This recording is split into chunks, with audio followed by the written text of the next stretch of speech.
మన గెస్ట్ భారతీయ జనతా పార్టీలో రాష్ట్ర అధికార ప్రతినిధిగా ఉన్న డాక్టర్ సుహాసిని ఆనంద్ తోటి ఈరోజు మాట్లాడదాం. నమస్తే మేడం. నమస్తే అండి.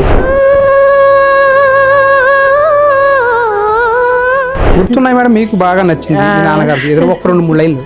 రాగం పాడు రాచిలకే నీవే. ఒకవైపున ఎంటర్ప్రెన్యూర్గా రాణిస్తూనే మరోవైపున మీరు సంగీతంలో పిహెచ్డి, అది కూడా సినిమా సంగీతం.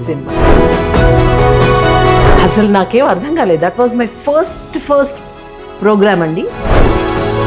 ఎఫ్ఎం రేడియోకా లేకపోతే ఆల్ ఇండియా రేడియోకా లేకపోతే వ్యాఖ్యాతగానా మీరు ఏ విధంగా పనిచేసి? కే విశ్వనాథ్ గారిని అండ్ పెద్ద పెద్ద మ్యూజిక్ కంపోజర్స్ని, ప్లేబ్యాక్ సింగర్స్ని అందరినీ కూడా, కోటి గారిని. మీకు తమిళం వచ్చు అనే సంగతి ఆయన తెలుసా మేడం లేదా? నా బాధ్యతగా నేను తీసుకున్నాను కొన్ని నిర్ణయాలు. మంగళంపల్లి బాలమురళీకృష్ణ గారితో స్టేజ్ కూడా పంచుకున్నట్టున్నారు.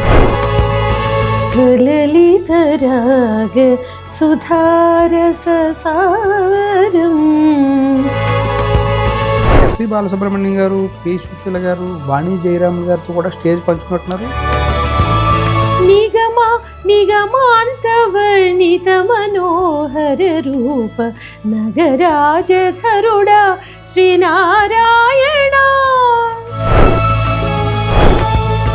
ఎన్ఎస్ సుబ్బలక్ష్మి గారు బాగా విష్ణు సహస్రనామం పాడిన, ఈ రోజు ఎవరింట్లో చూస్తే విష్ణు సహస్రనామం ఆవిడదే వినిపిస్తుంది. అన్నయ్య, తిక్కన, ఎర్రన ఎటువంటి వారండి? మహాభారతాన్ని తెలుగులో అందించిన మహానుభావులు వాళ్ళు.